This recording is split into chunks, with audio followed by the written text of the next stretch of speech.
everybody, good evening and welcome to round 10 of the Automobilista Australia Super 2 Championship here from Sydney Motorsport Park. Well, once again empty in the commentary box with having to ride solo here, so I'll do my best once again. It's been an enthralling championship so far with some ebbs and flows and some twists, and Sydney Motorsport Park here, it's going to be a difficult circuit for a number of these drivers. Tyre wear will be a big issue this evening. But with a few minutes left in the practice session, that gives us just a little bit of time to go over the championship standings. And as you can see, Steve Burko leads the field, 2,940 points, with Lime Mitch on 2,895. Netherelmian 2,433. He's sort of in between Lime Mitch and Termo at the moment. But Termo, and now they've got to keep an eye on Liam Spencer, as well as Wayne Spencer as well. But certainly Liam's pace and consistency of late has seen him shoot up the standings. Paul Morris / BDS on 1,764. Has been absent since Hidden Valley Race 2. He's just having a little bit of a break, so I'm not sure if we'll see him anytime soon, but hopefully he does come back at some point. Scott Stancliffe, 1,464 points, followed by Matt Cecil and Steve Bolger with 1,347 points and 1,326 points respectively, with Bolger no longer continuing on in the championship. Just across the page, got NZ Snipes, the leading Nissan driver, on 1,281 points. Got Rodney, 1,146 points due to consistency. He's been here, I'm pretty sure, every round so far, and he's finished most races as well, so that's why he's there in 12th place. Glenn Miles, 954. He was in the top 10 for a while, as was Brian Walsh, but they've since dropped out of the top 10, running in 13th and 14th. Wayne Whitmore, 798. Just 9 points in front of John McDonald, who, I'm not sure if he's here this evening, but he's on 789 there. Cracker, 744, followed by Cheese on 732. Then we have Daniel Cox, 693, and Darren Kemp on 654. So Ford not doing particularly well in the standings. Also got a number of drivers who are very, very quick outside the top 20 in the standings, which I do expect to see move up in the coming races or two, really, with Tim Redmond or Block Knight being the main one there. Teams Championship, yep, we've got Team Championship standings, and as you can see, Holden Racing Team clearly leading the way, both drivers first and second in the drivers standings. And then we have Techno Autosport, which has had Termo, Steve Bolger and McLean drive for them. And have Triple 8 Race Engineering shooting up the standings. They're going to be ones to look out for as well, as the session has just ticked over to the qualifying session in the background, but still got just enough points time to go over the remaining standings. And we have Tickford Racing, 3,144. Super Monster Racing on 2,955. Then Ford Performance Racing, 2,679. Bit of a gap down to T8 Satellite Engineering. And they're locked in a close battle with Brad Jones Racing, with Jack Daniels and Nissan Motorsport a fair ways away.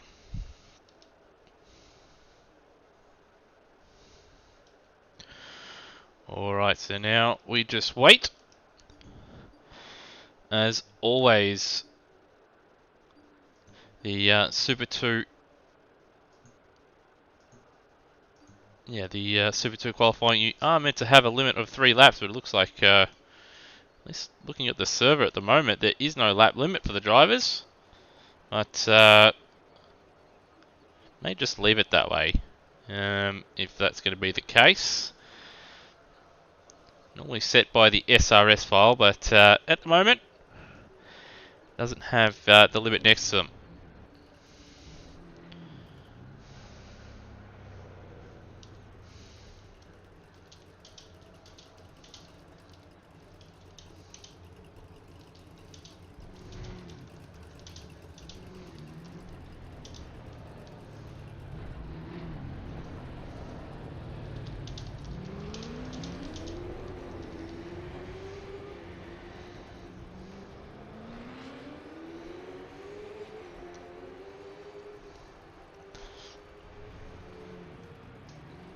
I do apologise, just looking through here, just trying to make sure that everything's alright. Doesn't look like there is a lap limit, but that's alright, we'll continue on regardless. Alright, Wayne Whitmore, first man out onto the circuit in qualifying. Drivers normally have just enough laps to do one time lap. They've got 10 minutes to set a lap. And looking at live races, so for those following along, if you go to amsoz.liveraces.com, it'll give you a page there where you can click on live, and it'll show you all the live timing as well as a track map of where all the cars are on the circuit. So if you have multiple screens, it's very, very handy to follow along. It is out of sync usually by about 10, 20, sometimes even 30 seconds or a minute, but it is a very helpful app. Anyway, got Whitmore now coming up to the final corner here. Now drivers are permitted to use all that apron between, well, on that exit there as well as here at the final exit there. But if drivers, while racing, if a driver does happen to still be within the yellow lines, while a driver on the outside of the apron and yellow lines is trying to capitalise by running wide there, the car inside the yellow lines and on the circuit will have the right of way, and any contact or incident will be on the driver returning from the apron. Let's just see Wayne Whitmore. So he'll be hoping to put together a better round. I say that just about every week, but I really do hope he has a good round here and is able to pick up some good results, because he has not had the best of seasons so far.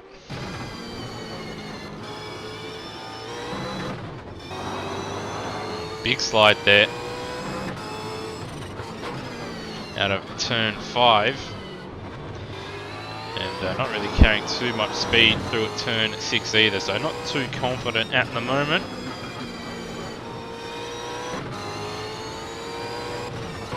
Not carrying too much speed through 7 either. He's missed the apex at turn 8. And now turns 9, 10 and 11 remain.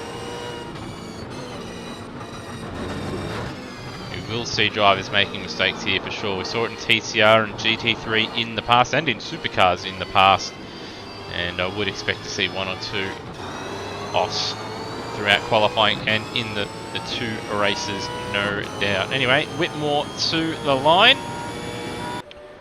and a 34.0, so not ideal for him. Now, even though there are other drivers out on a lap, we'll stick with this man, Scott Stancliffe, because I did have a look just before, and he set the fastest overall time in all the practice sessions with a 1 minute 27.9, which I do believe is actually an Automobilista Australia record.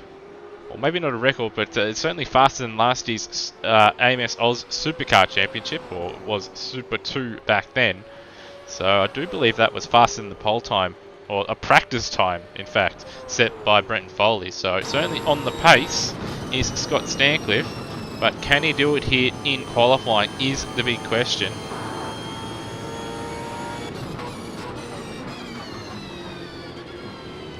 So down into second for turn 2. Just got to watch you don't put too much throttle down on the exit.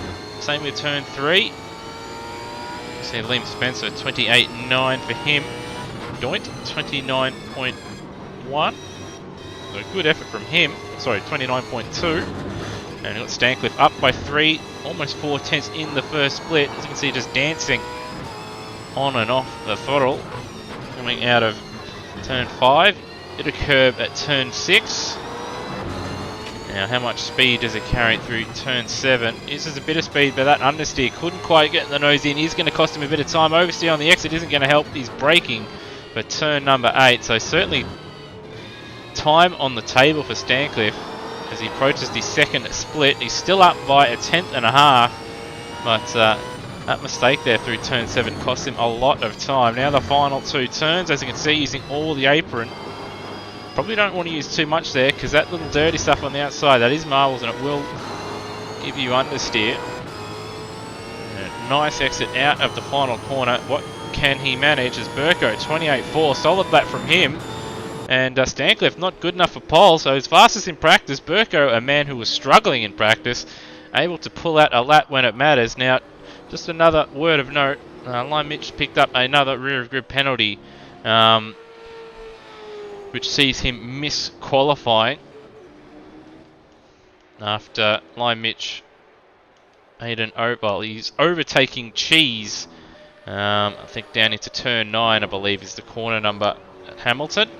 Made contact, which sent Cheese off the road, and he didn't redress the position, which is why he's picked up a penalty for this one. Well, now that they're in P7 on a 30.6, he's been struggling as well.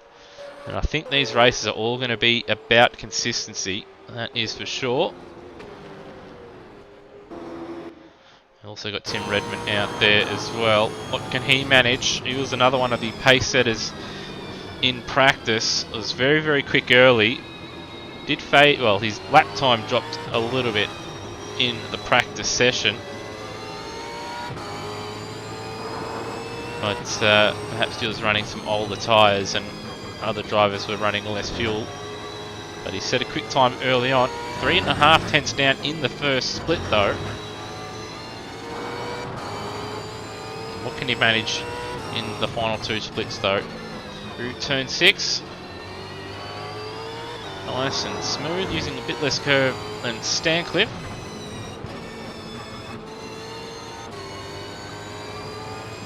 Now for turn 8.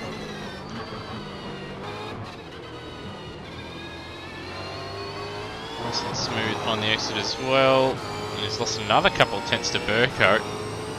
Burko really has pulled a lap out of nowhere. What can Redmond, the man formerly known as Block Knight, do here?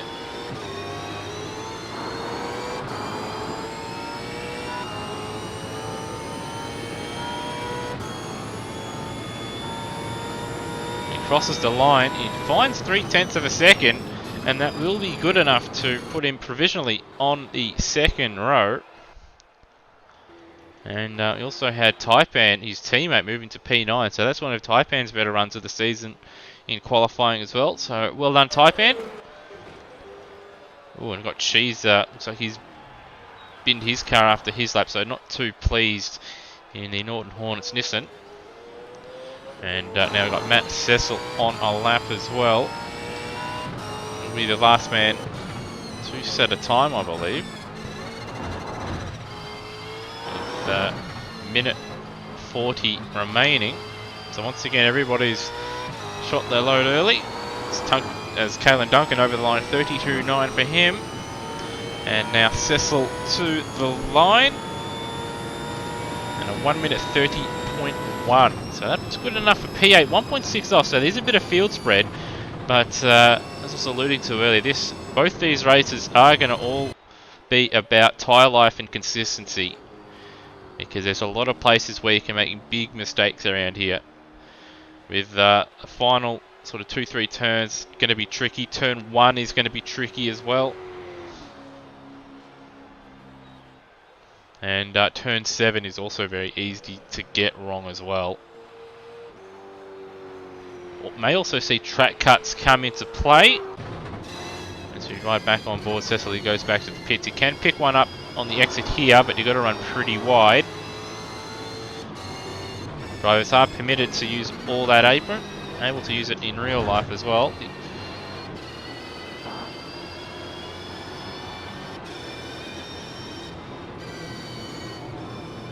So this will be turn 7 there. It's a corner that you don't really think much of when you look at the track map or when you initially drive it. When you start pushing and start racing, it's one, especially when the tyres wore off, that does get a bit tricky.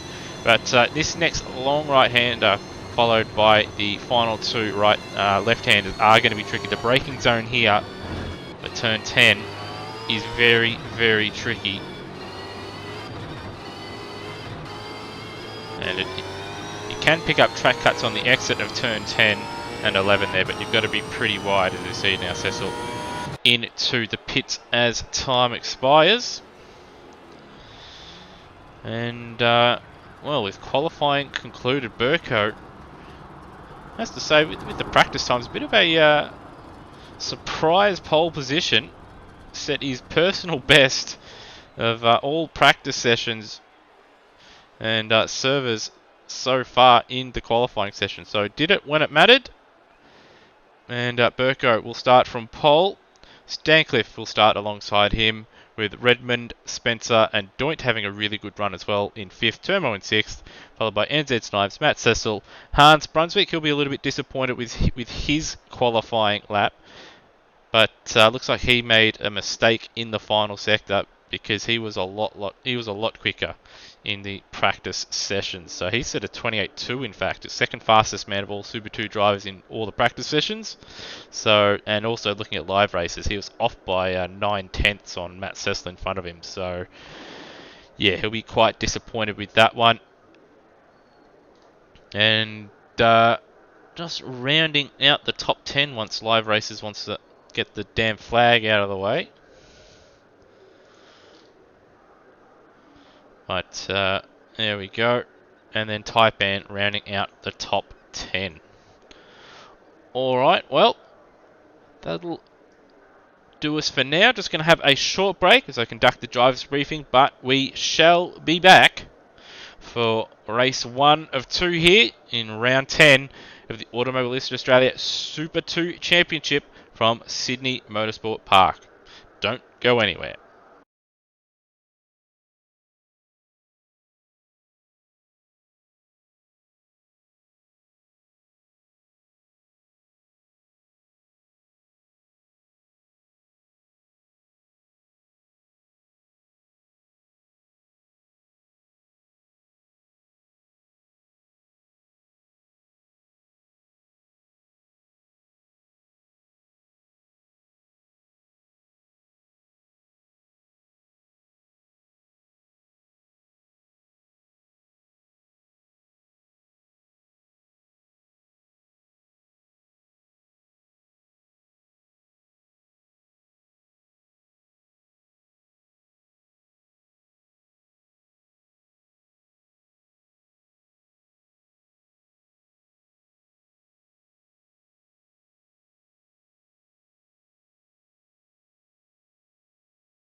Alright, and I'm back. I do apologise for being a little bit longer than normal, but just had a little bit of a server issue there just after the the driver's briefing, which booted a few people. So back in.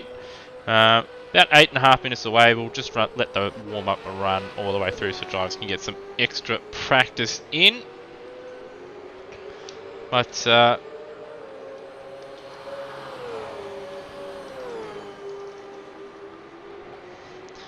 all 21 drivers back in the server, thankfully. So another fantastic turnout from the Super 2 crew.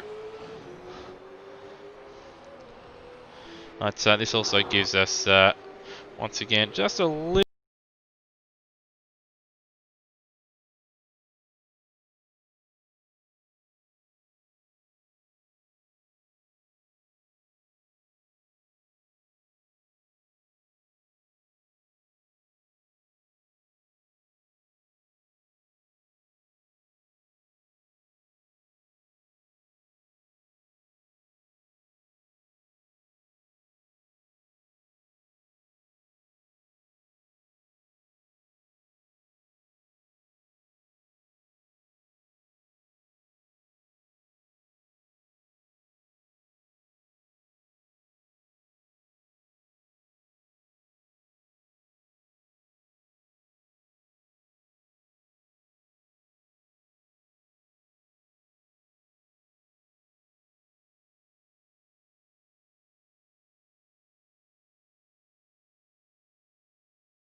appreciate that, Brute. But was going over the championship standings, but as you can see, Burko 2,940, Lie Mitch 2,895, but he'll be starting from the back from, well, race 1, and he'll be hoping to start from the back from race 2 after picking up a race victory, but that will be difficult around this circuit. Places to pass, but there's also a lot of places where you're going to get held up behind people if you are a faster driver. So in the second race, we could see someone in the midfield, or even someone who isn't normally up the front, if they do a good job and a nice and consistent hold on for a win here. So it is an opportunity for someone who hasn't taken a win to win here this evening. Then we've got another Elmian 2,433. He hasn't been particularly quick around here, but perhaps in race 2, as we know, most difficult man to pass here in Super 2 and in TCR. So if he can find himself up the front at any point, look for him to make it difficult for those behind. Termo 2,250, nice and consistent for him. Hasn't been the fastest driver in Super 2 by any means. Netherelmian, who's a couple hundred points ahead of him, has shown more flashes of speed, but Termo has just always been there with the consistency. And then we have Liam Spencer, who has shown some really good speed. He'll be kicking himself about the penalties he incurred at Hidden Valley that compromised his Hamilton round, because he was the pace setter around there, but pit lane start and starting from the back in races 1 and then race 2 meant that ruined the chances he had of victory, but still 5th place in the standings, just ahead of his father on 2,025 points. Paul Morris / Billy Douglas along at 1,764, followed by Scott Stancliffe, who starting from the front row, looking quite pacey around here. He'll be hoping to pick up, I think his best result so far is a second. I can't remember if he's won or not, but he'll certainly be one of the men to look out for in race 1. He's one of the quick ones out there. Then we have Matt Cecil, 1,347, bit up and down in pace, but he'll be hoping to keep his nose clean in the races this evening and try and move his way up and closer towards Paul Morris / BDS. Steve Bolger, who is out of the championship, he's decided to pull out, is 10th on 1,326. And then over the page, NZ Snipes, the leading Nissan driver, 1,281. Rodney, 1,146. Nice and consistent from him. Not too many DNFs, and he's been here each and every round. And just being informed that Stancliffe's best result is a third at Calder, which is his only podium. So he's looking really good to double his tally in the podium column if he can keep it together in race 1. And then we have Glenn Miles 954. Brian Walsh 930, not here this evening, but I do believe he may be one of the people in chat. So howdy, Brian Walsh. And yes, there is a stream. Wayne Whitmore in 15th, followed by John McDonald, who's not here this evening, which is a bit of a shame. Would like to see some more Nissans out there. Cracker on 744. Cheese on 732, followed by Daniel Cox and Darren Kemp. So not too many Fords out there. A lot of Holdens, and just a couple of Nissans out there as well. Also have the team standings. As you can see, no surprises there. Holden Racing Team dominating. Techno Autosport, surprise second place, but when Bolger was racing, he was just like Turmo. Wasn't the fastest driver out there, but picking up points and finishing races, which is why they were in second. But Triple Eight Race Engineering, they're going to be the ones to look out for in the second half of the season. I expect to see them in second place. And who knows, a bit of bad luck to HRT in a few rounds. And Liam and Scott pick up their pace. You may see them even... they won't really finish ahead of Holden Racing Team, but they could give them a little bit of a scare towards the back end of the season. In 4th, Tickford Racing, followed by Super Monster Racing, Ford Performance Racing. Then we have the T8 Satellite Engineering with Glenn Miles and Rodney. Then we have Brad Jones Racing, Jack Daniels Racing, and Nissan Motorsport rounding out the top 10.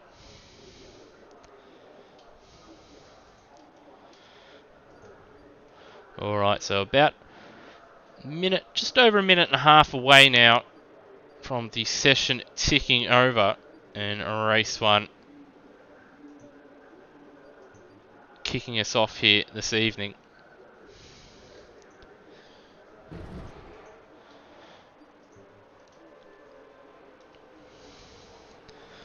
So I'll just follow Liam Spencer around. He's got actually right behind him, he's got Hans Brunswick, fastest man in the session. He'll be one to look out for in race 1. In practice, he was looking quite quick. Second fastest overall time, according to live races in all the practice sessions and sessions ran. Wasn't able to put it together in qualifying, but from what I've seen in practice, he's been consistent. And with race fuel, he's done a couple race stints. I expect him to be one of the stronger race drivers out there. So I expect him to move up through the field if he's not caught up in any incidents.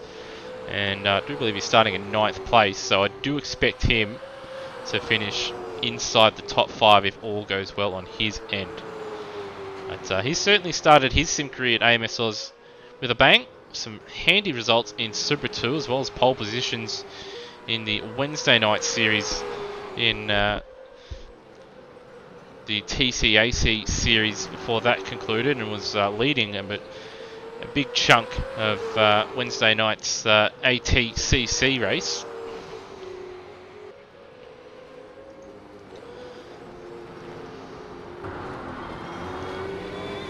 And just having a little bit of a play around with Liam Spencer here as time expires. So now we wait for the session to tick over and for race 1 to get underway.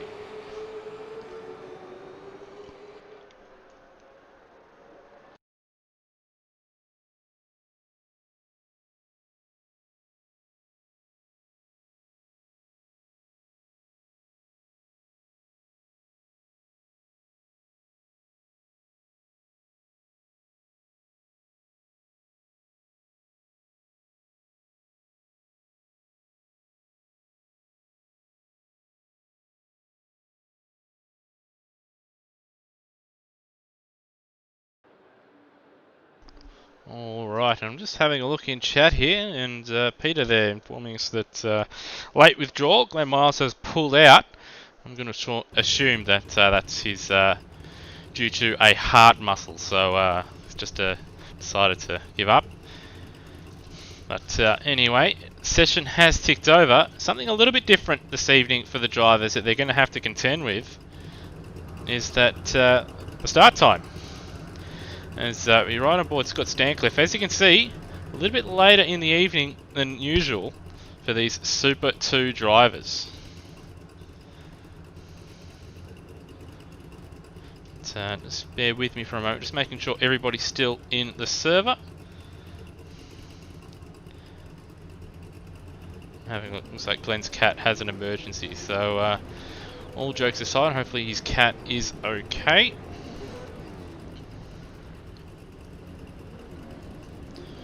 Alright, just adjusting my mic there. Was hitting the red in OBS, so do let me know what my mic setting is like now that I've made that adjustment. Hopefully it's not too loud, hopefully it's not too quiet. Anyway, it is time for the formation lap. So as we prepare to go racing for race 1 here, the Automobilist Australia Super 2 Championship from Sydney Motorsport Park. And it will be Steve Burko leading the field away from pole position, followed by Scott Stancliffe. Best qualifying effort of the season so far, but it has to be said, he'll probably be a little bit filthy with himself. He wasn't able to put it on pole. Tim Redman / Block Knight, he'll be another one to look out for. It's been quick and consistent, and probably my pick for the race win. Burko's been a little bit up and down in practice. We've got Liam Spencer starting in 4th, so good starting positions for the 888 Race Engineering Red Bull Holden Commodores. Doint, I believe his best qualifying effort of the season in P5, so great effort from him. Nissan Motorsport. Turmo will start in P6. Then we've got NZ Snipes there in 7th place. In 8th, we've got Matt Cecil for Brad Jones Racing in the Cool Drive car. And Hans Brunswick for Chickford Racing in the 2015 Bodlow car.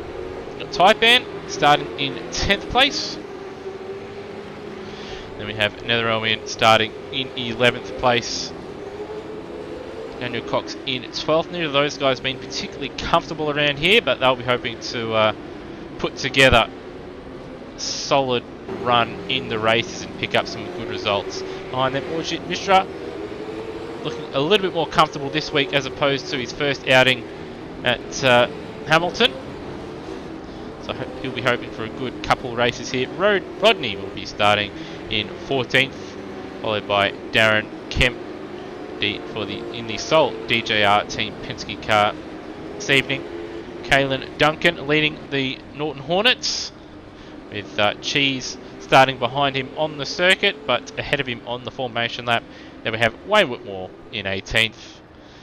Lion Mitch starting from 19th, and well, Wayne Spencer starting from the pits, so he wasn't due to start from the pits, so for whatever reason he's going to be starting there. He will be ahead of the field when the race goes green, but he has to wait an entire sector for the game to give him the green light to go. So provided he doesn't cross over that white line on the pit exit, he won't get DQ'd. Anyway, now we wait as the grid begins to form up. They're taking them a while there out the back, and the leaders have been waiting a fair while. So one of the Norton cars there just out of position, just reversing ever closer to Lion Mitch there. There we go, should be in position now. Lion Mitch has angled himself to the middle of the track, so he's keen to get a good start. Anyway, lights are on. And away we go, and Rody's got a drive-through penalty. I am guessing he was rolling down the hill. It's very easy to do, and around the outside goes Stancliffe at turn 1, and there might have been a little bit of contact between himself and Burko. It's a little bit sideways, but he holds on to it, and Stancliffe into the lead, and contact with Stancliffe and Burko, and unfortunately that's well, right at the head of the field, and Burko staying off the road. Looked like he's going to try and redress the position, and unfortunately for Doint, he was another one that was caught up in that. So we'll just have a look at a replay to see what happened with Doint here. riding aboard. There's the initial contact. And yeah, he's just had nowhere to go. And then he's just gassed it up by the look of it. So, big shame for Doint, Stancliffe and Burko. Burko starting from pole position. His teammate is going to gain a chunk of points on him in the championship, and it was looking like it was going to be the other way around. But Liam Spencer now into the lead. Turmo's had a great start, avoiding all that contact. He's up into second place. And then we have NZ Snipes, Cecil and Hans Brunswick up into P5 as well. But it is going to be a very interesting race now, as we see Burko and Stancliffe try and work their way through the field, and Doint will probably be trying to do the same thing as well. But that is exactly what Liam Spencer wanted. All his biggest rivals dropping down the field. Tim Redmond, another one, had dropped a couple spots. Obviously he had nowhere to go there at turn 2. And the reason I see Spencer dropped down, seeing in chat, is that Wayne had an issue. Pit reporter Pete there letting us know. So right aboard Redmond was behind the fast starting NZ Snipes. He was able to capitalise on all the carnage ahead of him. But Redmond is going to have to contend with Mr. Brunswick in behind, and then a few cars back. The Jaws team, Eli Mitch already up to 8th after starting there in what was effectively 19th position. And another drive-through penalty for Rhodey. So let's just have a see. What has he done here? Has he entered into the pits too fast? Right on board. He's not got down to 40. The pit lane line is where the cones are, my friend. And that's why he's got another drive-through. But as you can see, Spencer, Turmo, and Redmond has got by NZ Snipes. And Hans Brunswick looking to try and get by as well. It's going to be awkward though coming into the turn 9, 10 and 11 complex zone. He's going to have to be patient and try and make a move, get a good exit out of 11 and make that move stick down at turn 1. He's going to need a good exit. And even though Snipes looked like he ran wide there in the mid part of turn 11, it would have given him a better exit because he was able to get on the power and drive a bit straighter on the exit. That's it though. Brunswick with the slipstream had thought about a move into turn 1 but knew he wasn't close enough, backed out of it, looking to set up a move now into turn 2. Snipes sees him coming, just parks his car in the middle of the road. A little bit of a nudge there from Hans to get a move on, son. I've got a race to try and win here. Also got Mishra up into P6 as well, so he's had a nice start and he's not too far away as well. Top 5. Further back though, Lime Mitch looking to get by Nat Cecil. Turn 5 is going to try the switch back. I think Cecil just a little bit smart to it. Just slowed down a little bit, made sure he got right to the apex, but it doesn't matter as Lime Mitch sends it up the inside at turn 6 and gets the job done. And now he sets his sights on Mishra. While Redmond now is right onto the back of Turmo, just ahead of these guys.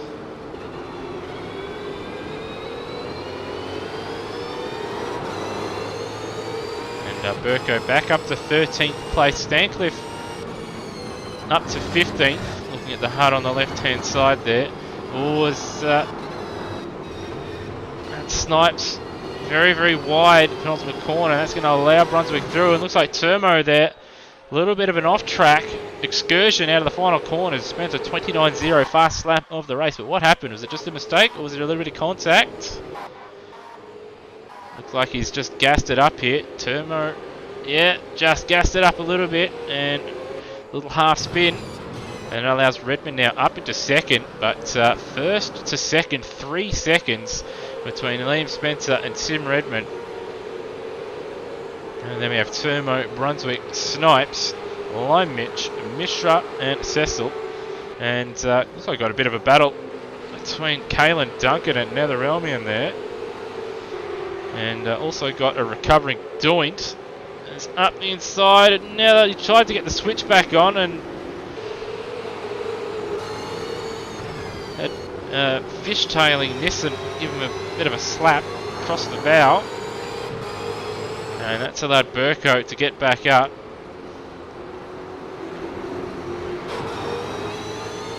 all happening behind Hale and Duncan at the moment, with Doint and Burko looking to recover their positions. It looks like Brunswick up ahead has also moved up.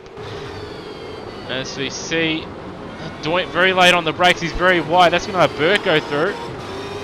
And he's just chopped up in front of Netho. He's had nowhere to go. I don't think Netho will be too pleased with that one.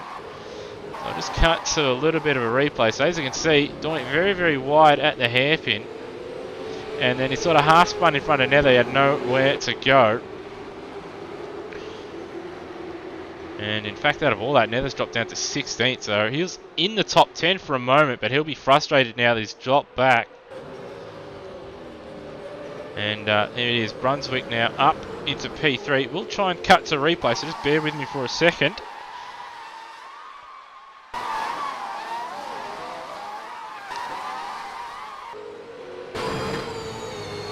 Here it is, so into turn 7, Turmo running wide on the grass. And then he went on a great adventure. Was able to not spear into Hans. Hans was able to see him make that mistake and adjust his lines accordingly. And now he's up into 3rd place. 5.2 seconds off the lead. And 2.5 off Redmond, who's slowly made inroads into Spencer in behind by the tune about 2.5, 3/10 of a second. And in fact, Hans, one of the quicker drivers out there at the moment. As we see Line Mitch trying to get by Turmo. He's going to try and send it up the inside. Now it does have right of way. As was mentioned earlier, if you do try and use that apron on the outside, if there's a car on the inside, it's his corner.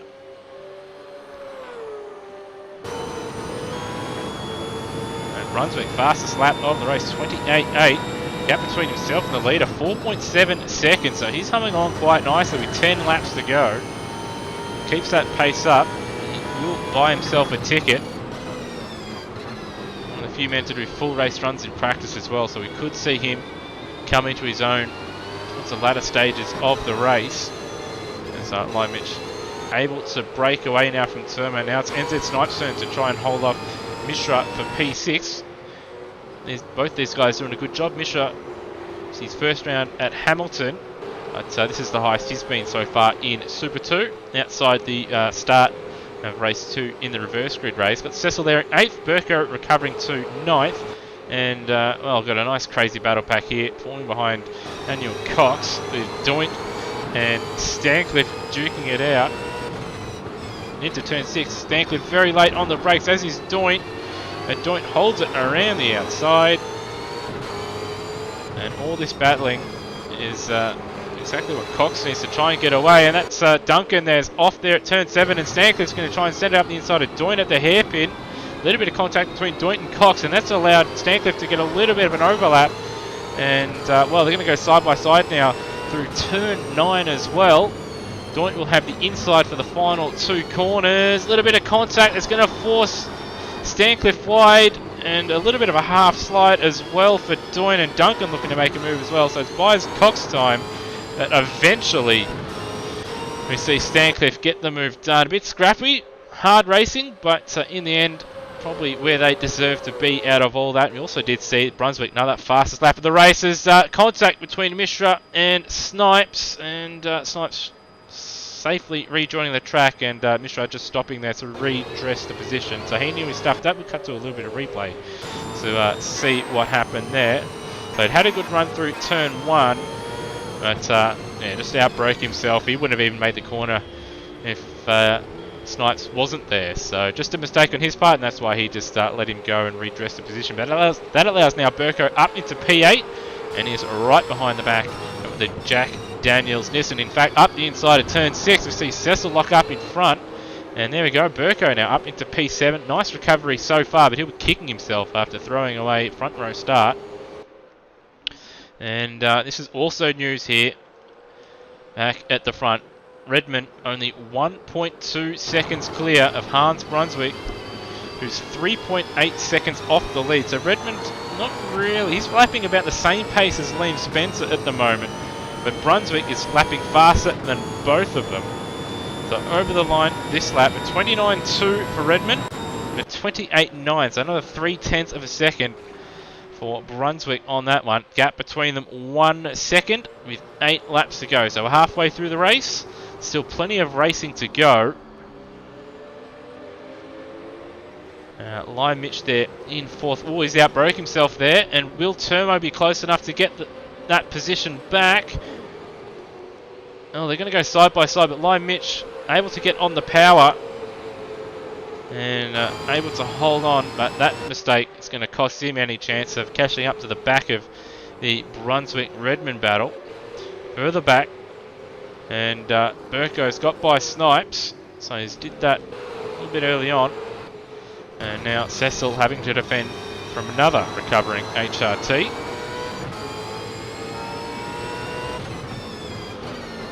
So it looks like Liam Spencer's made a mistake on this lap because the gap that was 2.6 seconds between first and second is now 2 seconds, looking at the timing tower. So as you see, Cecil, an interesting line through turn 7. Burko using a lot more of the road. Cecil just getting off the throttle, perhaps just trying to save his tyres. Perhaps just not confident. As you see Burko using all the road on the exit, the turn 8 hairpin. And he's having a look. Oh, I thought he was going to lose the back end there for a second, but he's able to straighten the car up. He keeps his car on the circuit to try. As you see in the background, that's his Snipes getting all kinds of sideways, and that allows Mishra through back up into P8.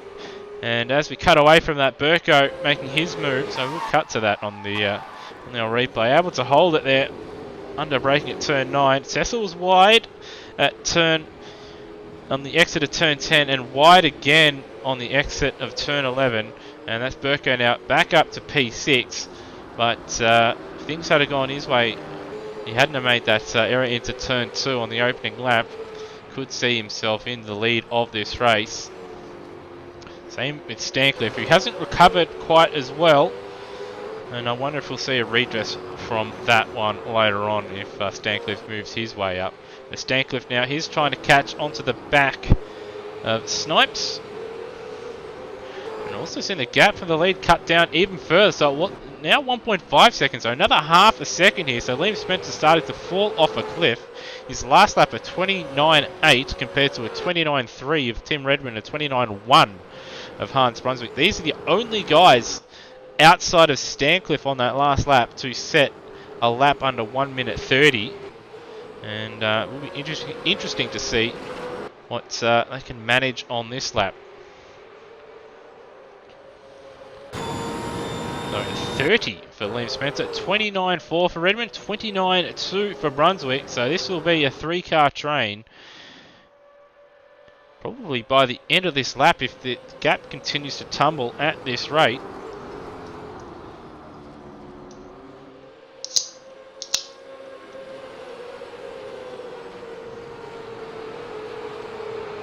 Now looking at chat, looks like poor old Stancliffe is actually carrying a little bit of damage.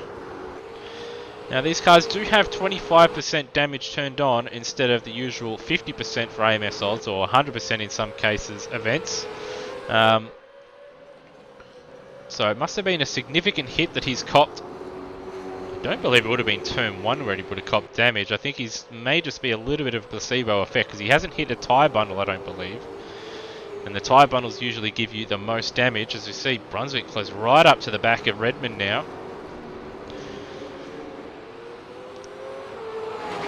And Spencer very, very wide there. So he's able to maintain the gap so far on this lap at 1.2 seconds.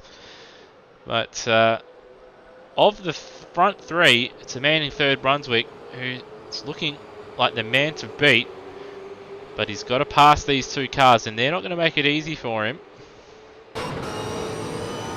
He's had a decent run out of the final corner. Not going to be close enough to make a move into turn 1, but he'll be hoping to get nice and close under that rear wing at turn 1.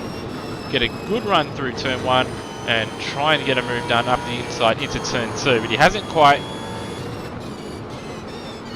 been quick enough through turn 1. But a mistake from Redmond has allowed him to close right up to the back of the Wilson Security Commodore. As we see Cecil actually on that last lap, Aussie fastest driver on one of the faster drivers on the circuit, setting a personal best. So he's finally found a little bit of confidence out there. And in 7th, as we see Brunswick continuing to push Tim Redmond. Once again, very, very close under braking. Not quite close enough to make a move into the hairpin at 8. See, I don't know if that's Liam or if that was Tim there with the lockup, but that gap 1.1 seconds, now 1 second at the second split.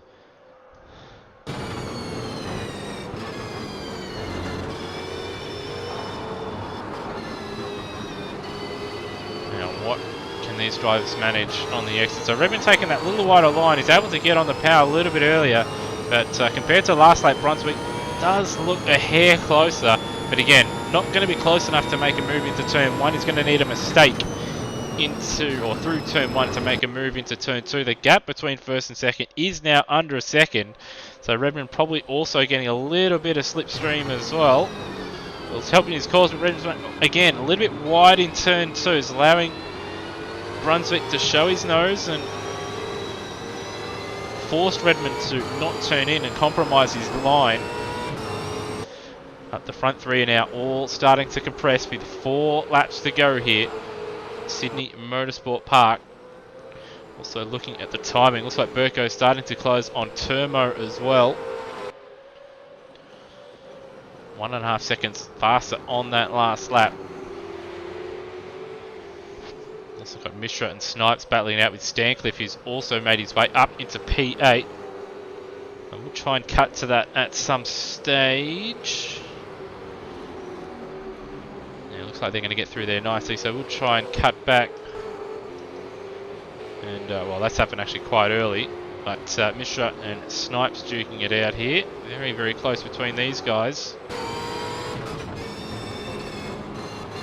Oh, that lockup from Snipes, not ideal.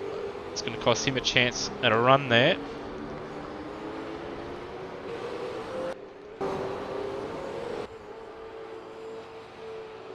So, back up ahead though. Spencer now back in the 25s now after a couple laps in the 30s. So he's stabilised that gap.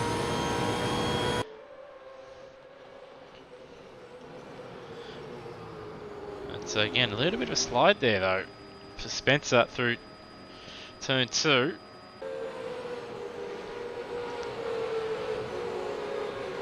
These 3 very, very close together now.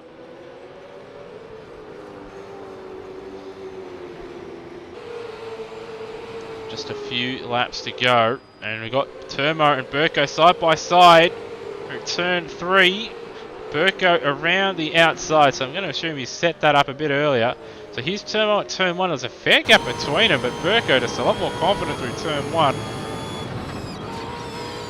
And what has happened? Ooh, big lockup for Turmo. So he's not running these anti-lock, and Burko stuck his nose up the inside, which then becomes the outside, and he's a lot more confident and just drives straight around the outside of Turmo and up into P5 now. But with that contact at turn 1 on lap 1, he'll probably find himself with a penalty for the next round.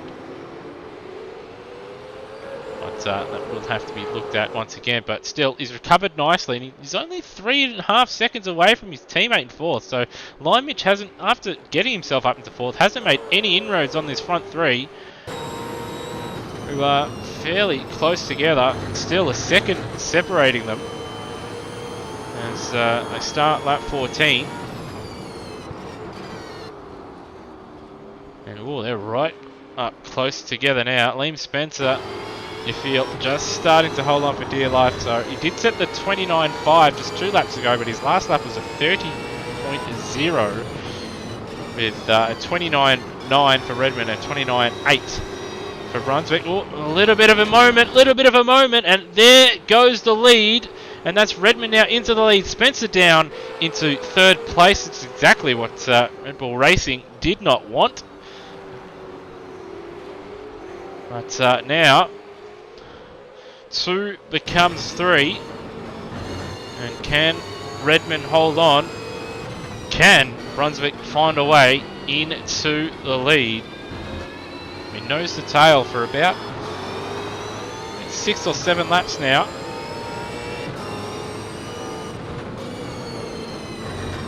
And the gap between 4th and 5th as well, Lymitch and Burko, 3.5 seconds, so keep an eye on that as well. Redmond a little bit wide there. Looks like Hahn's trying to set up the better exit, and he has got the better exit. This is the closest we've seen him so far. Again, you're not going to be close enough for the move into 1. He'll have a look, and then he'll set it up for 2. And Redmond just that little bit wide. Hahn's hugging the inside, and looks like that wide line paying off for Redmond because he's... Well, I was going to say he's going to hold on, but both very late on the brakes. A little bit of contact between the two. As you see, Liam a little bit wide off in the background. No loss of position there, but it is hot and heavy here at the front.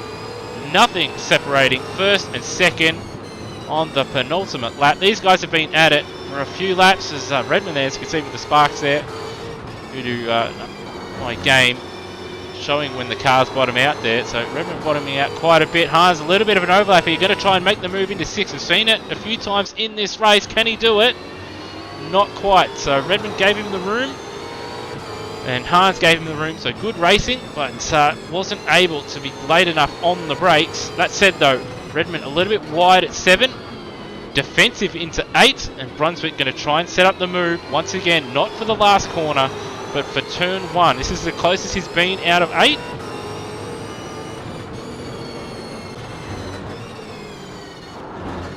This takes a shallower entry into turn number 10. And look at the understeer.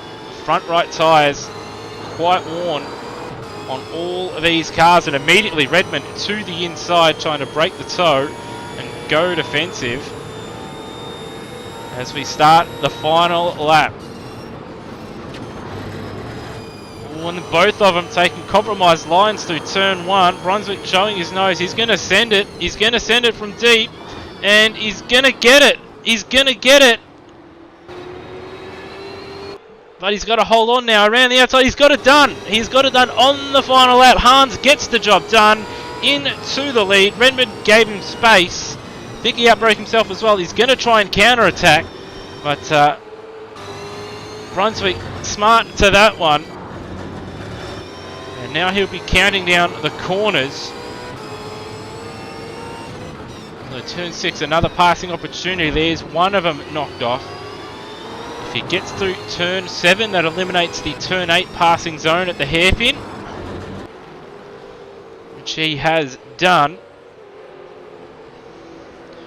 And now it's all about not making a mistake, under braking at turn 9 and 10, and not running too wide, but Redmond not giving up just yet. 3 tenths between them as we go through the final split.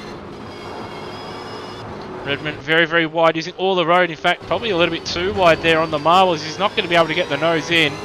And Brunswick, again, doing the old Redmond trick, straight to the inside. And he'll cross under the checkered flag in first place. So Hans Brunswick takes his first win here in Super 2 with a pass on the final lap with some fantastic racing with Tim Redmond in second. Liam will be kicking himself with his mistake with a few laps to go. He'll finish in third. Still good points though for him. And side by side between the 2 HRT cars, reminiscent of the 2 Ferraris at Indianapolis in 2002, but Lymitch just holding on in the end. Burko recovering back to P5 after his turn 1 incident with Stancliffe. Turmo finishing a solid P6. Stancliffe recovering to P7.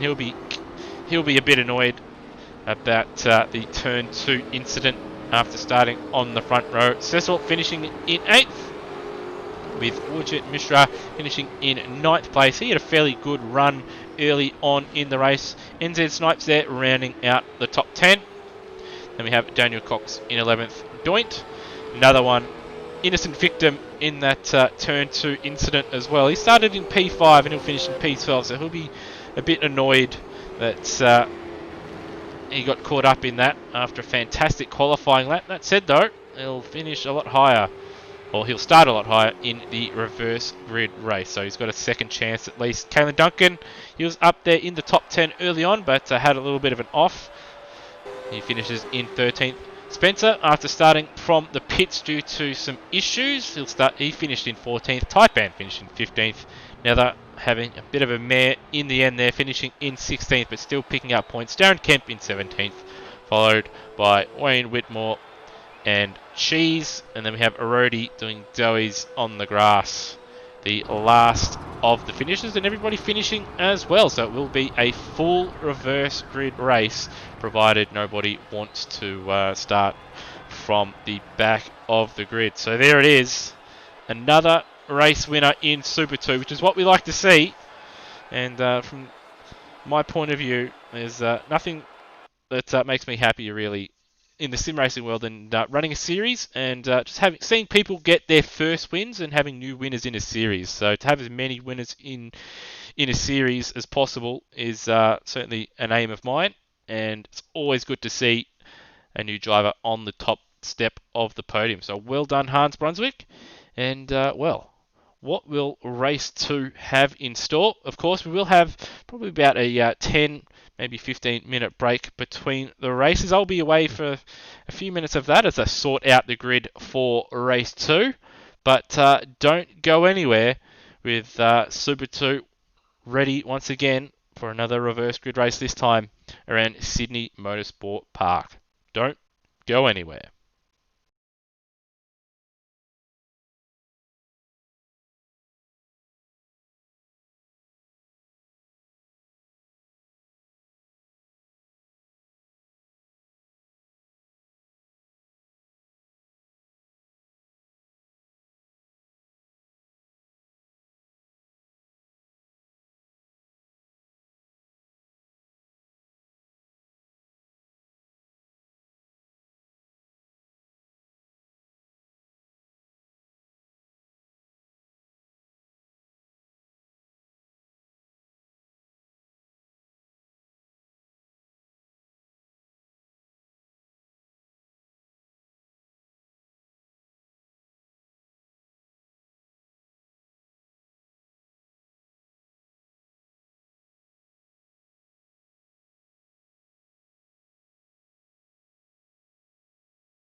Alright, and welcome back to round 10 of the Automobilista Australia Super 2 Championship from Sydney Motorsport Park. Race 1 has been run and won with Hans Brunswick adding to an already fantastic start to his short little career in sim racing out at AMSOZ, and also adding to the list of winners here in Super 2. So fantastic to see some new winners here in Automobilista Australia. So well done, Hans.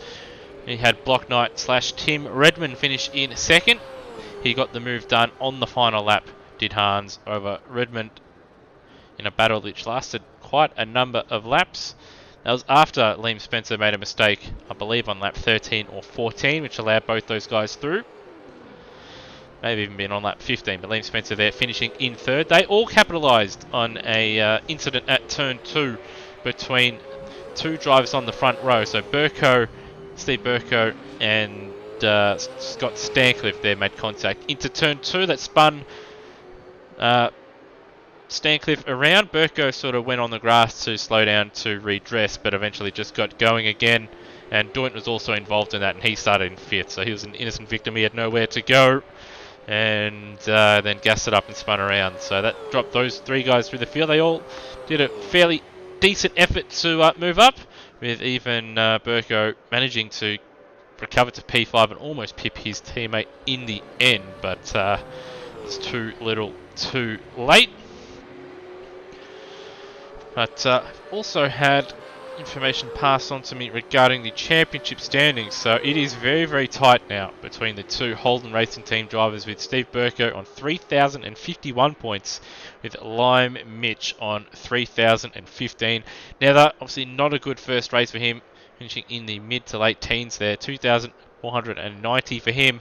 Turmo picking up a good result, closing the gap between himself and Netherdown quite a bit. He's on 2,352, followed by Liam Spencer, who's now 3 points behind Turmo on 2,349. So if he'd have finished where he was, he would have been in 4th place in the standings after race 1 this evening.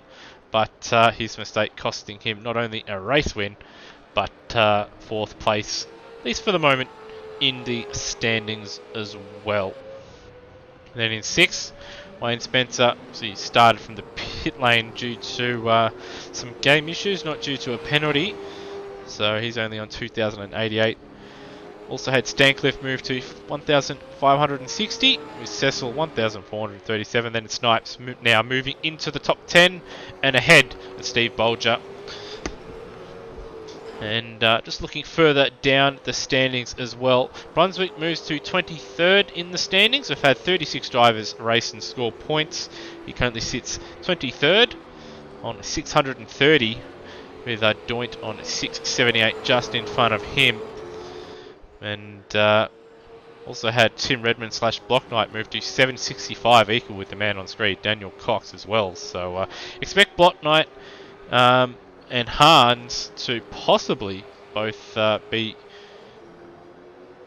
Well, we might see Hans sneak ahead of Cracker if Cracker doesn't finish in race 2 tonight and Hans picks up the win.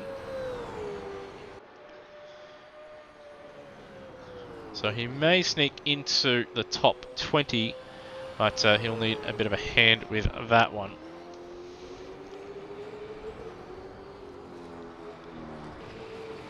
So yeah, still got 4.5 minutes to go in practice at the moment. Number of drivers out there, just perhaps just trying to do a little bit of practice. Another thing to take note of is that this track is one of the Patrick Razor standard circuits. So what we mean by a Patrick track or a Razor standard circuit is that the track mesh, so obviously the grey stuff, the tarmac, has been done in such a way where it enables the it unlocks the full potential of Automobilista, and a racing line will appear after every lap.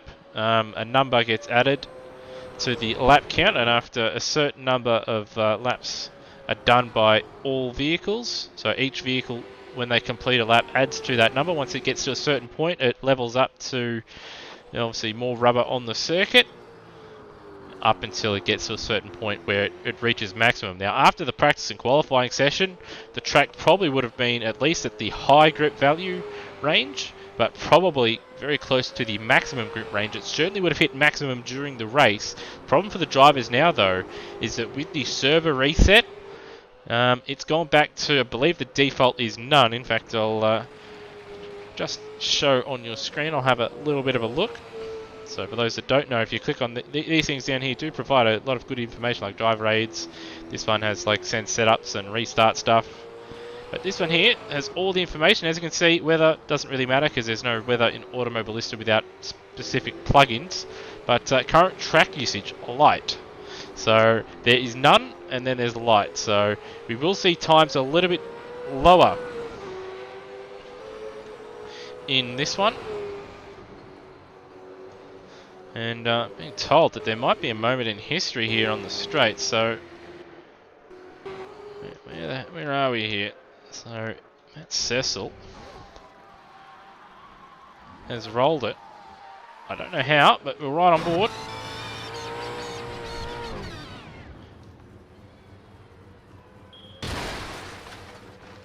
And he's rolled. Well, that will probably go up on the YouTube page at some point. Well done, Matt, on your successful rollover. Do a barrel roll! But, yeah, at the moment, as we see Stancliffe try and fail at drifting coming out of the pits. Someone's knocked over all the braking boards for turn 2.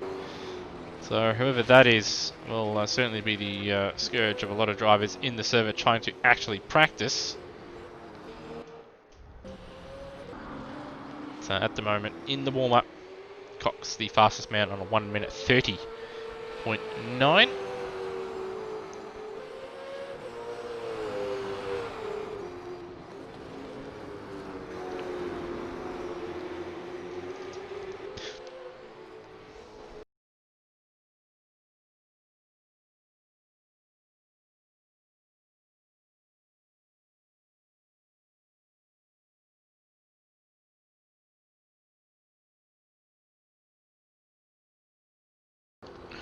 Do apologise for that. I spilt my drink on my keyboard there, so I just had to wipe that off. But anyway, under a minute to go in the warm-up session. That's Stancliffe after his little drift session and spin. Looks like he's going to try and complete a lap, or perhaps he's going to try and roll over and make a moment in history. No, he's going to continue on. In fact, I'll just have a look in chat actually. Just want to see.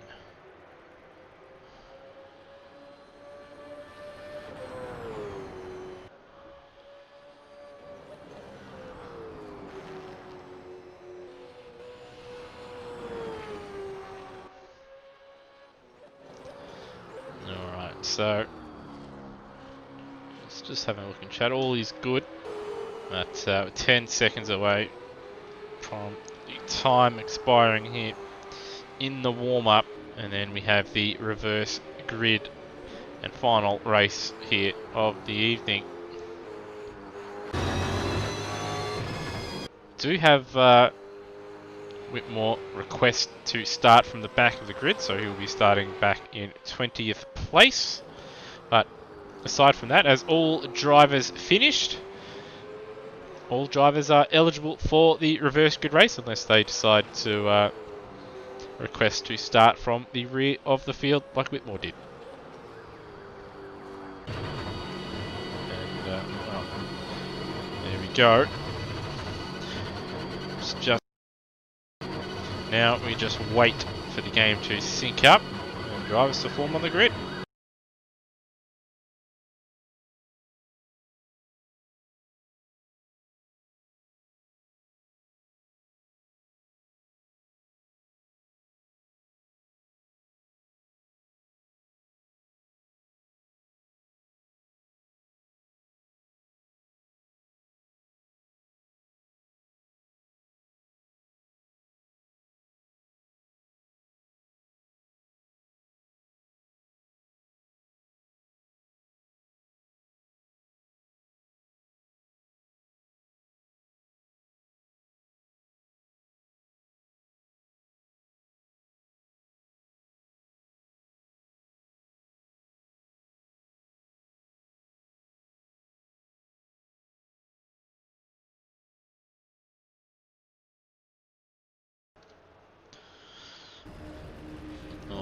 Alrighty. Now we wait for the formation lap to begin. Got about 10-15 seconds until we get underway. Still got to drive it. No, there we go. Now that looks like all drivers have made the grid. Hopefully no issues for anybody. So we did see Rody pick up a penalty immediately off the start last time out. And we're going to assume it was a jump start and he was rolling.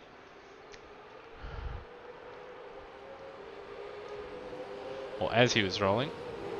But also picked up a penalty for speeding in the pit lane as well later on when he went to serve that penalty. So that's why he will be starting the reverse grid race from quote-unquote pole position. Alongside him will be Cheese for the Norton Hornets Racing. Then we have Darren Kemp in the 2015 Marcus Ambrose ran, or livery that he ran at Adelaide. DJR Team Penske in 2015. Netheronian starting in 4th. He'll be hoping to try and get himself into the lead and then just have a nice clean run with no mistakes and see where that puts him. Race 1 didn't go to plan, but he'll be hoping to have a nice clean run here in race 2. Taipan started 10th in race 1, but he's fell down the field throughout race 1. Wayne Spencer started from the pits, thankfully on this one able to start on the grid, and he'll be starting from P6. So he did pick up a couple of spots, even though he did have to make up essentially about 25 seconds or so. So good effort from him. He'll start from 6. He'll be hoping to pick his way up and possibly even snag a podium. Callan Duncan will start in 7th. Second of the Norton Hornets racing cars. Then we have Doint starting in 8th, and he'll be another one out for redemption here in race 2. Caught up in that incident at turn 2 on lap 1 in race 1. He'll be hoping to get away cleanly, and even himself, he might be eyeing off a podium if he gets away nicely. But Daniel Cox, he'll be starting in 9th, followed by NZ Snipes in 10th.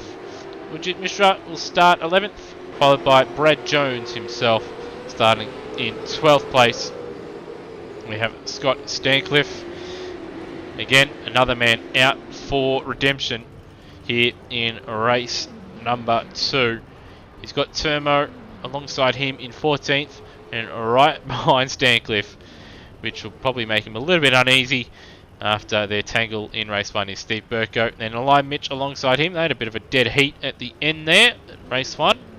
Then we have Aleem Spencer looking to make up for his mistake later on in race 1. Tim Redmond, he'll be looking to continue his battle and hopefully finish out on top ahead of Hans Brunswick. Then Wayne Whitmore starting at the back for this one.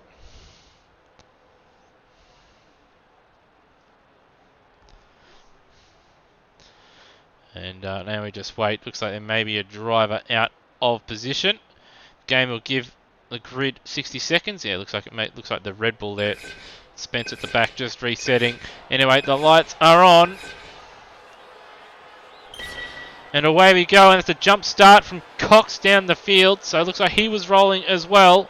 Doint looking to make a move around the outside of Nether at turn 1. Nether just backs out of it there. He didn't want to go 3 wide through turn 1 smartly. And we got one of the HRT cars off. Who is that?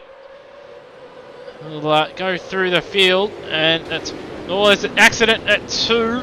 What has happened here? It looks like there's been no spin, but there's certainly contact. As we see Mishra off, and we've got, Snipes is out, and Whitmore is in the fence. So what has happened here? Oh, hold up. One moment. Oh, so big contact. Doint spinning around the Norton Hornet and then spinning him back around again. And then Whitmore just didn't stop there. And who's that off? That's the other Nissan. So I'll have to check that later. But after all that, Spencer up into 2nd place, hassling Rody. Got Doint there as well. He may come under investigation. Taipan's up to 4th. And then we've got Stancliffe, Mishra and Duncan all with a battle with, I believe that's Burko at the back of him as well. So a very, very angry battle pack behind Taipan in 4th place. And in fact, it looks like it's getting even bigger as well as Stancliffe gets ahead of Kemp.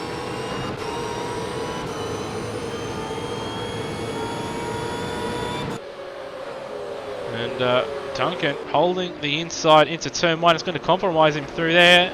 We do have Spencer now into the lead, but he's battling it out with Doint. And Burko looking to make a move up the inside, as is his teammate Duncan, though, just chops in front of him though.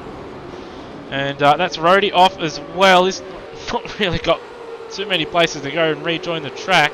And Mishra also wide, but he's going to hold on and just balk Lion Mitch as he tries to recover as well. Burko now looking to make a move on the Norton Hornet into turn 4, and he gets the job done this time. But in the lead, looks like we had a little bit of an exchange between Taipan and Spencer with Rhodey there as well. So side by side down the straight, shades of Mansell and Senna at Barcelona, and then Rhodey just running out of road. In fact, I wonder if there was actually contact from that. No, he just ran out of road. We apologise for the choppiness with these replays. But and then we had, out of all that, Doint had the best run through turn 1, and Spencer holding on around the outside. So that's all that done. Got Stancliffe now up into 3rd, so he's the first really of the front and pace runners. And we have Burko up into P5. He's done a little bit of a Lion Mitch in this one. Speaking of, Lion Mitch getting ahead, or trying to get ahead of Kemp through the final corner.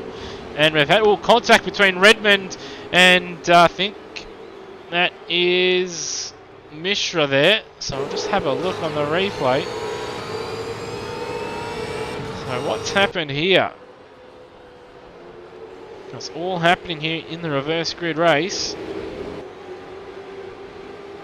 Yeah, so Mishra just come in hot and yeah, just gave Redmond a little bit of a nudge there, and then Hans had nowhere to go except into the back of Mishra. So Mishra now down into 15th. And Turmo running wide there. Looked like he allows Liam up a spot. Nether down 6 spots in 10th.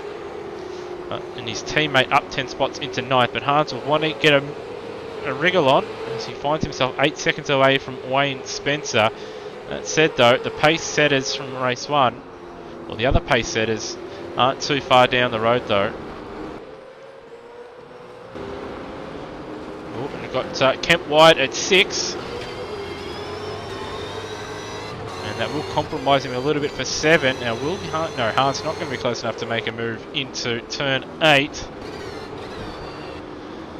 Oops. A mistake from Kemp though, once again allows Hans to close in. And in front of them, that's Norton Hornet. A lap down, I believe that's Cheese. No, that is for position. That's Duncan. My mistake.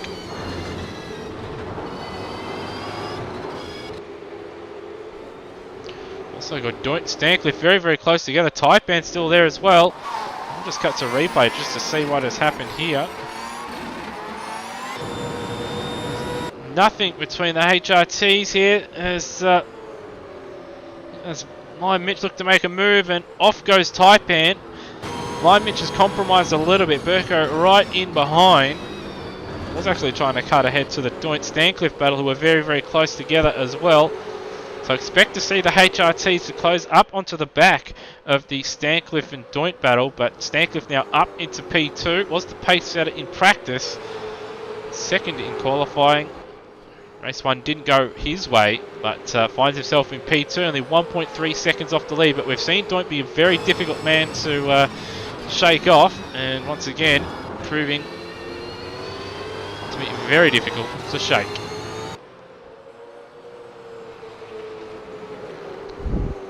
And the HRT still close together. Taipan still recovered to being 6. We've got Duncan. Brunswick has got past Kemp, but he's now 9 seconds off the lead. He needs a little bit of luck, I think, to make it back-to-back wins. There's one of the HRT cars there, a bit wide on the exit of turn 8.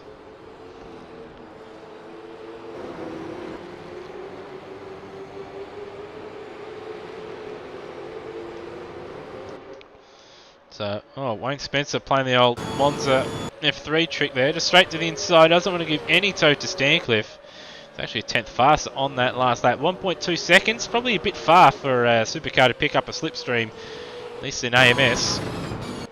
So moving to the inside like that, probably didn't need to. Unless he got a little bit sideways coming off the final corner and just wanted to stay there. HRT's 4.5 seconds away from the lead. Line Mitch 1 minute 30 on that lap. Half a second faster than Wayne Spencer. They'll be looking to continue that pace. Taipan though, he'll be looking to hold off Kalen Duncan, but they've got Hans coming pretty quickly. Liam Spencer's another one who's moved his way forward pretty quickly the last couple of laps. Hans are very, very wide on the exit of turn 5. And right up the back of Kalen Duncan's yellow and black Nissan. May look to make a move here into turn 8. He is close enough. Shows the nose up the inside. Does Duncan give him room? He does. And Hans gets the job done up into P7. And now sets his sights on Taipan. And also in the lead, mistake as well as a purple sector from a mistake from Spencer. Purple middle sector for Stancliffe, and as you can see, battle for the lead. 29.9 for Stancliffe. He's going to try and go around the outside of turn 1. 29.9 as well for Burko. So HRT is still closing. Gap now under 4 seconds between the HRTs and this leading duo. As they battle hard, they might want to play smart here and just let each other go and just set lap times. But Wayne Spencer, a very, very hard racer, as is Stancliffe. But probably don't want to get the HRTs involved here.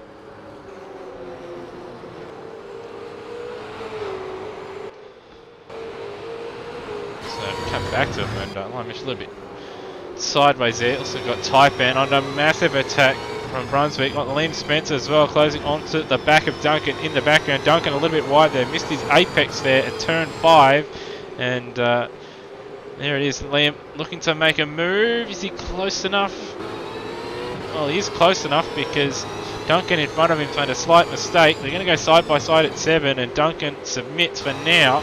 He is going to try and hold on around the outside. He will have the inside for turn number 8. Liam, will he make it around the outside? Well, he's going to have a decent slingshot off and he'll have the inside for the final couple corners. So you never know. As we see, Stancliffe and Spencer also battle it out. And there it is, Stancliffe looking to get that move done there, the final couple corners. So did he? And so Stancliffe did get it done. And now Brunswick looking to make a move up the inside. He's got an overlap of Taipan. And Taipan just on the brakes a little bit earlier, looking to set up a better exit. But Brunswick has got the job done. He's 8 seconds off the lead. But Taipan looking to make it back up to P6. He'll have the outside run though. But even the Scots Brunswick wide. So Taipan not wanting to give this position up at all. But he's run a little bit wide on the exit of turn 3.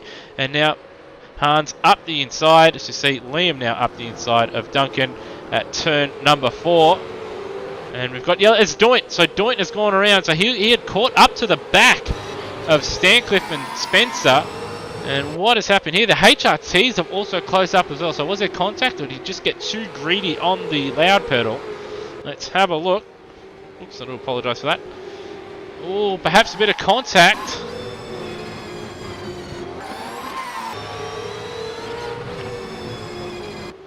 Oh, it's a low ball call. Move's not really on there in that corner. And Doint's going around, so he's not going to be too pleased with that one. But back live. And Stancliffe into lead, but was there contact? Just going to cut to it. I apologise, so many replays here. And so both cars very, very wide. And no, it was just Spencer just gassed it up too much. He has a look up the inside, but Stancliffe sweeps in front. Stancliffe finally into the lead. And the two HRTs very, very close together. Line Mitch holding on for now. These front four have a massive gap over Brunswick, who's gained 0.8 of a second with all that melee going on. He'll be hoping they continue to duke it out. But with Stancliffe now in the lead, I expect him to drive away from Spencer.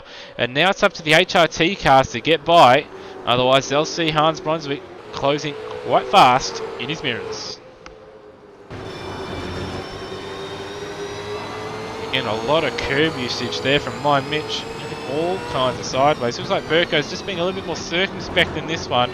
Looks like he's going to possibly make a play later on in this race. He's looking to drive a lot smoother at the moment, making it a lot easier by the looks of it. But still, a little bit of a mistake. Spencer is wide, Line Mitch is wide, and that is going to allow Stancliffe to get away. He had sort of that first half a lap there kept with Stancliffe, but now starting to overdrive it, and now Spencer being wide there. You can't just chop in front of the HRT car after using all the apron on the exit. And now Spencer and Line Mitch are going to be side by side now into turn 1. Now Spencer's not a man that easily gives up, so it could be fireworks here into turn 1. No, he actually backs out of it a little bit. He's going to try and set up an exit. Another fastest lap for Brunswick. And now Burko looking to make a move on Wayne Spencer. If he doesn't get by him soon, he's going to see his teammate just probably drive away, because Spencer's not going to make it easy for him. But Line Mitch 1.7 seconds off. Stancliffe now in the lead after getting by Wayne Spencer. And Spencer now having to contend with Burko's slight overlap there at turn 4. But Spencer will have the inside at turn 5. He's run wide though, and Burko capitalises. Smart driving. And there he is, up into third. I'll just have a look at that on the replay. So here we are coming into turn 4. Spencer giving Burko a bit of space. And they'll switcheroo. Spencer just too eager to get into the corner. Burko looking for the exit. Getting the exit and getting the job done. And in fact, on this lap, Stancliffe's been pretty handy. Purple middle sector, and he's pulled a second on Line Mitch. So Stancliffe looking to claim his first victory, and we'll have 2 new race winners here. Further back, Hans has got that gap from first to where he is down to 7 seconds as Stancliffe sets the fastest lap of the race, which is then eclipsed, or shaded I should say, by a fraction of a tenth by Hans. So the gap's still 7.1 to 7 seconds, but he's looking to close in on Spencer. And he's looking for a podium. If the 2 HRT cars, which once again have started to duke it out here, if they continue to duke it out, I'll have that Vodolo car put them under all sorts of pressure. Now further back, I do apologise for cutting out on a lot of these battles. We've got Mishra and Cecil duking it out. Also got Termo and Nether battling out. Now Termo I did see early on in the race as Nether gets it sideways out of turn 3. Well, cut to it, and well, no, there is no commentator's curses, but on stream, and then a mistake. But, now, Turmo was running in 9th a little bit early on, but he must have made a mistake or something that's seen him drop a number of spots. So he's looking to recover back up into the top 10.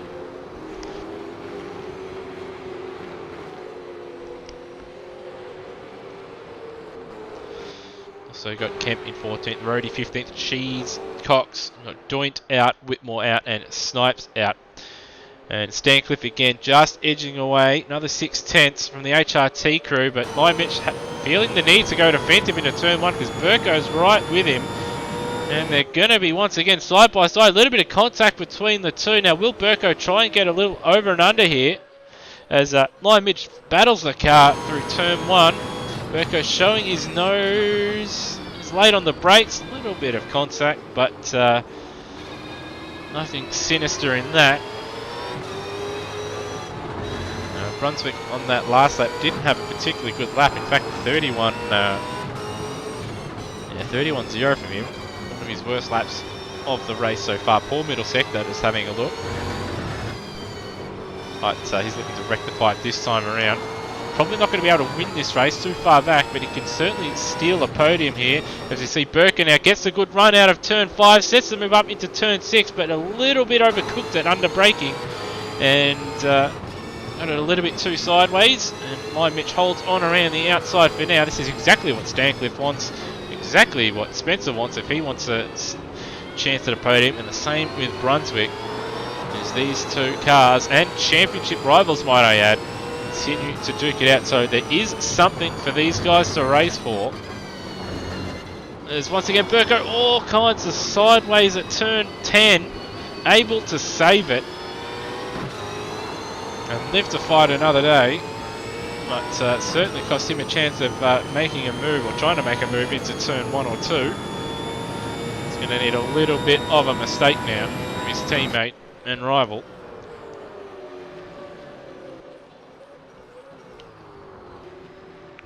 And as you can see, Brunswick right onto the back of Spencer now. Also got Taipan, who sets his personal best of this race in 7th. He's got Kalen Duncan for company as well. Duncan having one of his better runs of the season. And also got a recovering Redmond there in 9th place. Redmond on that last lap at 29.7, so he was actually the fastest man on the circuit on the last lap around. So he'll be kicking himself and having that off. That's motor racing sometimes. Up ahead though, his teammate can do him a solid if he can just hold off Nissan behind him. At least for a lap or two. Bring him back into play. Liam Spencer up into 6th, hasn't really gone too much further. And it looks like we've had a change of position between the two HRTs as both the Falcons behind them also duking it out. But Burko now up into 2nd, so we'll have a look and see. A bit of a flash of the lights there, I don't know what that was all about. And looks like it may have put Liam Mitch off just a little bit. And he's gone around the outside at the hairpin.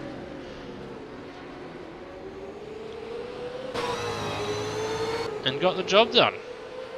But I do want to see why those lights were flashed, so just bear with me for a second. Just going to go back and see, perhaps there's a bit of contact.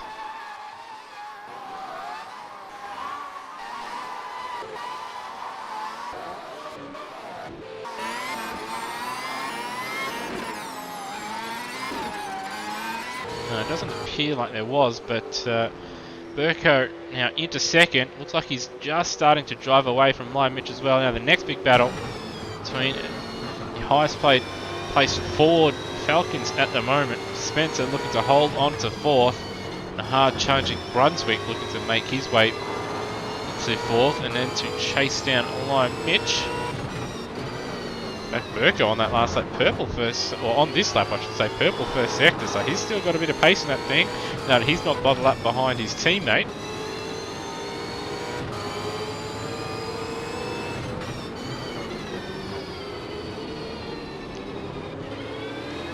Also had Duncan's got ahead of Taipan there. And Taipan looking to get a little move on into turn 8. Big lock up, thankfully avoiding contact with the Nissan, but it's forced the Nissan wide as he must have seen him coming in the mirrors. And the second, the Wilson Security GRM cars now in tow. Tim Redmond right there looking to take advantage of both drivers as we see Duncan very wide at the final corner.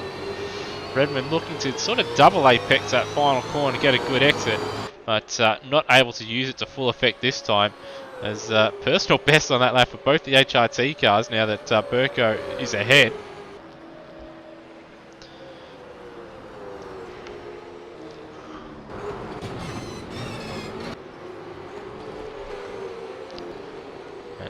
Wayne Spencer still holding on at the moment to 4th place. Really just though to ride on board Bodlow car, Hans Brunswick. Check out the wheel work. Should give us a wave, Hans. Okay, your 3D body doesn't move.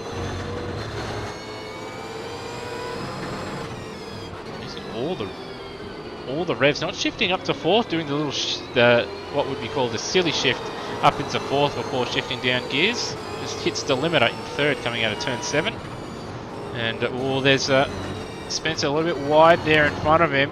It's going to allow Hans to close in a little bit, looking to set up the wider entry, get the better exit. And as you can see, Spencer in front just squirming a little bit Brunswick is close. Will he have an overlap into turn 1 is the question.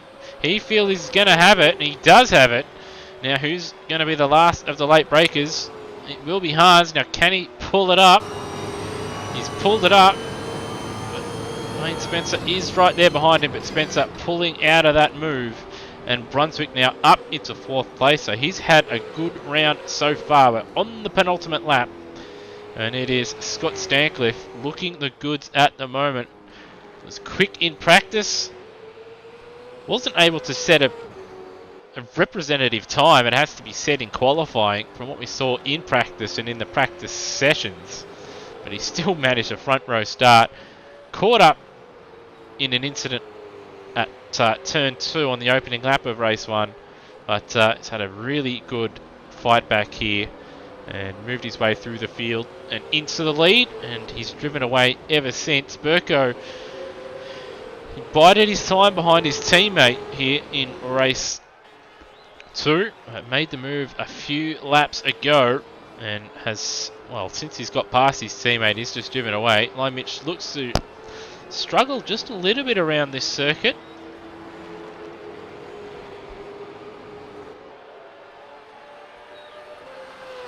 It's 29.8 for Stancliffe, quite close to his personal best as well, and 3/10 off. So nice consistency, and again faster than Burko and faster than Lime Mitch. Now 30.2 for Brunswick, 31.0 for Lime Mitch. Probably not going to be able to close that gap down in time, but you never know. And he's got Spencer, personal best for him on that last lap as well as the track rubbers up, but he's very wide on the exit of turn 1, and he's knocked the last of the remaining brake boards down there, so we might see a car off or two here on this final lap. Redmond's made his way back up into 7th place ahead of Caelan Duncan and his teammate Taipan. Mishra there in 10th place just in front of Brad Jones. Want to know why we're calling Matt Cecil Matt Jones, because he had the slowest rollover ever in the warm-up session just prior to this. So he's got Nether in 12th, still in front of Turmo in 13th, Kempf in 14th, Cox in 15th, then Rhodey, Cheese, and then we have Doint, Whitmore, and Snipes out of this one. But at the front, though, we will have another race winner, provided, of course, that Stancliffe makes it to the finish line ahead of Burko here. Takes it easy out of the final corner, and we will have another winner here in Super 2 as Scott Stancliffe takes his first win. So well done, Scotty, on a well-deserved win. Burko, a nice recovery drive, will finish in 2nd ahead of his teammate Lime Mitch, with Brunswick rounding out a good round for him, a 1st and a 4th place. Some great passing and nice circumspect driving mixed in there with some good pace, finishing in 4th. Wayne Spencer, good solid P5 for him in the end. He'll be ruining that game problem that he had. So he had to start from the pits there in race 1. He finishes ahead of his son Liam, who finishes in 6th. He'll be still ruining that mistake he made in race 1. Redmond recovering back to P7. I do believe he had a bit of an incident there in the 2nd race there, but I can't remember off the top of my head. Duncan finishing 8th.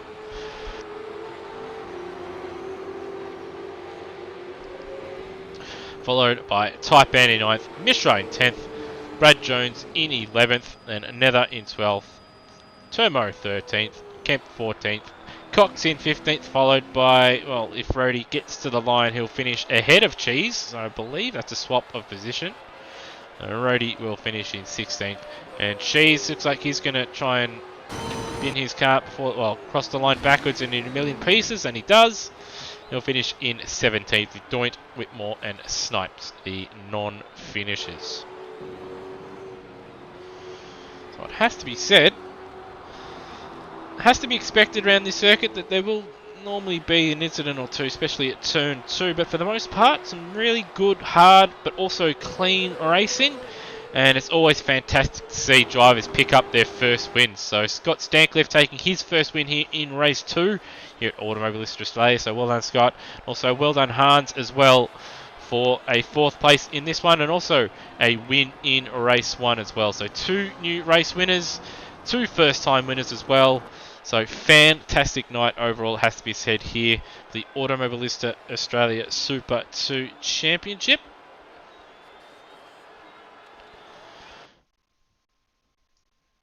Just waiting to see if I'll have any updates on the points from my trustworthy source. So just bear with us for a few minutes before I get ahead of myself and end the broadcast.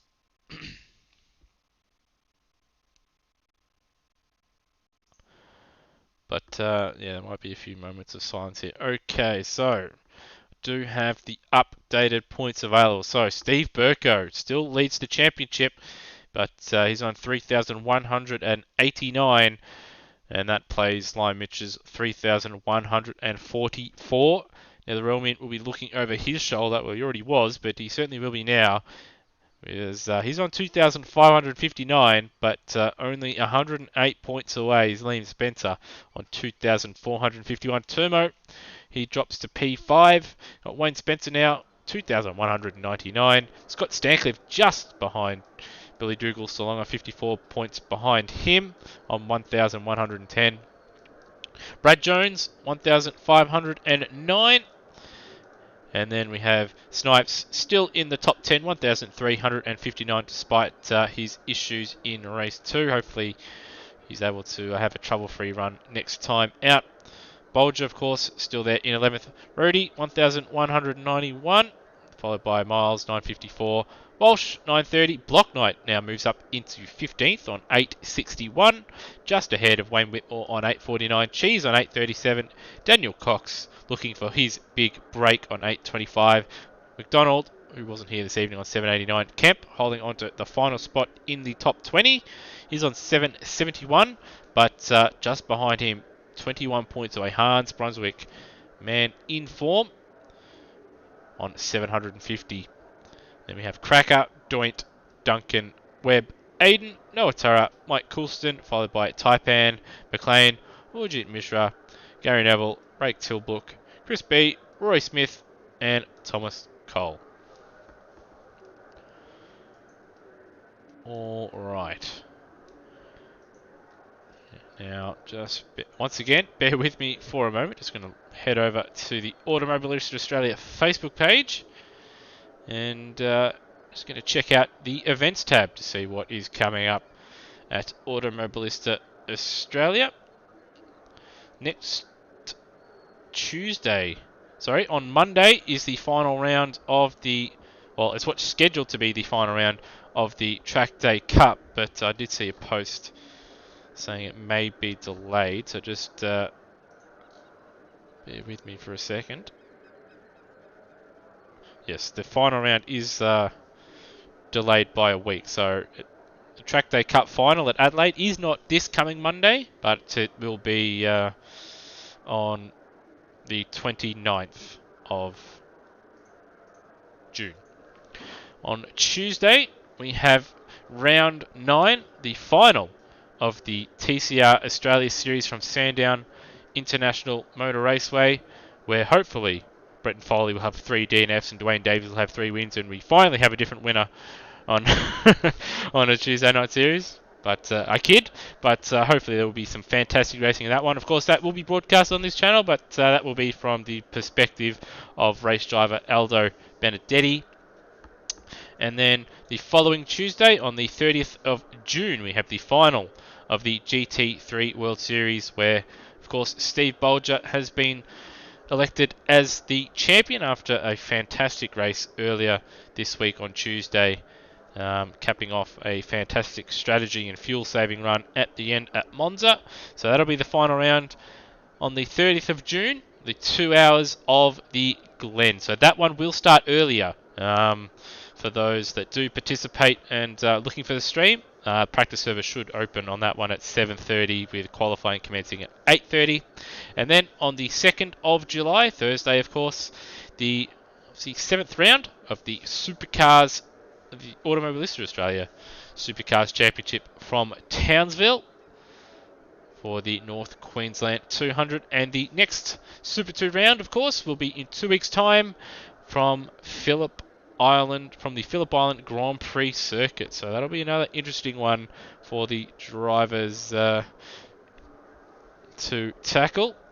Quite a bit different from what we normally see in Super 2 and Supercars. Many high-speed corners in that one. Anyway, from everyone here at Automobilist Australia, and of course myself, Lewis Wedding, I hope you've enjoyed tonight's broadcast of the AMSOZ Super 2 Championship from Sydney Motorsport Park. Hopefully the drivers had fun as well. And once again, congratulations to our two new race winners, Scott Stancliffe and Hans Brunswick.